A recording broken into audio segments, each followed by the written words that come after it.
And then lastly here, in terms of my last anecdote and example that I wanted to share, is to remind ourselves that there's not just sort of bad guys doing this in countries, that even sometimes the watchdogs themselves can become corrupted in given circumstances.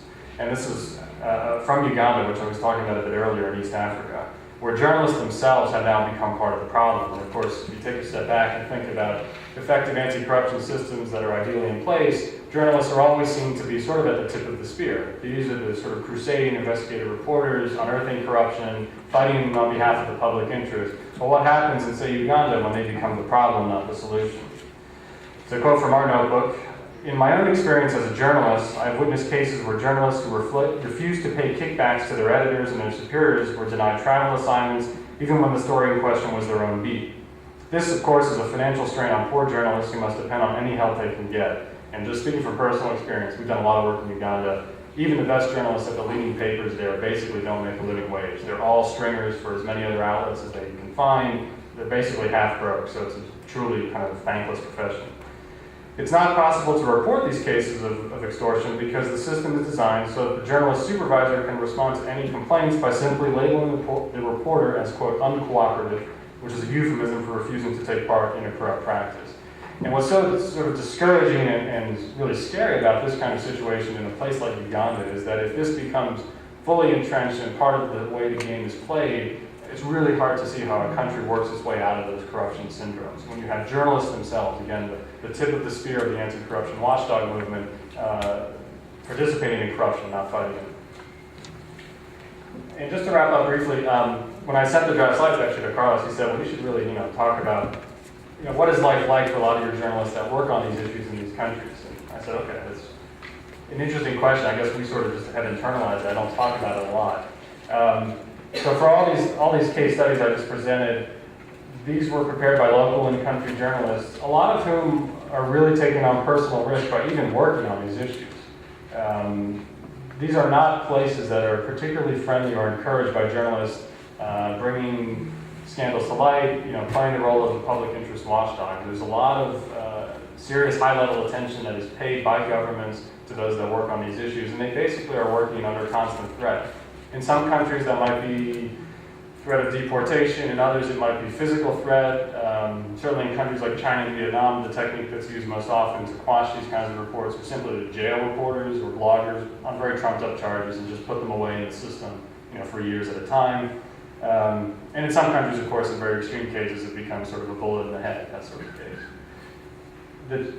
I think the problem that we've seen, and a lot of folks who work on media issues, particularly in the developing world, are starting to really worry about is you have such a small cadre of really crusading journalists to begin with, and at the same time, because of the consolidation of the global media market, we have fewer and fewer investigative reporters in most newsrooms. And that's been a huge trend in North America, and it's unfortunately similar in many developing countries.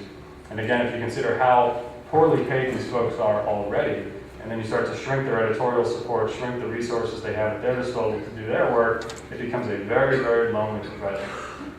You have very little support. You certainly have no political support outside of your newsroom, and it becomes a very lonely crusade. Despite all the challenges and the low pay, I think internally at Global Integrity, we've been just really motivated ourselves by the courage that our folks display on literally a daily basis. So despite all of these challenges, you could probably call up and talk to any of our journalists and find a really compelling, committed person who's doing these things for the right reasons. And despite the fact that he or she can't really make a living wage doing this work, despite the fact that probably they've had to move their family out of the country, despite the fact that they're under threat, physical harassment, they're still willing to do this work. So I think there are some really shining examples, particularly within the investigative journalism world, of folks who are really committed to these issues. And I'll wrap up here with, and somebody asked this question earlier in the Q&A, why, despite all these exposés, despite all the scandals, we don't see either punishment, we don't see change. And I think part of the answer, at least as we would see it, and this comes out of a lot of the data gathering we've done over the years, is the fact that despite a lot of awareness around issues of corruption and bribery, there are systemic issues in many countries, and even at the local level within countries, that really prevent reform from taking place. And I won't read this, but you can see here some sort of scary statistics from Nigeria, which is kind of a poster child for corruption, of course. But you can find these statistics in a lot of countries.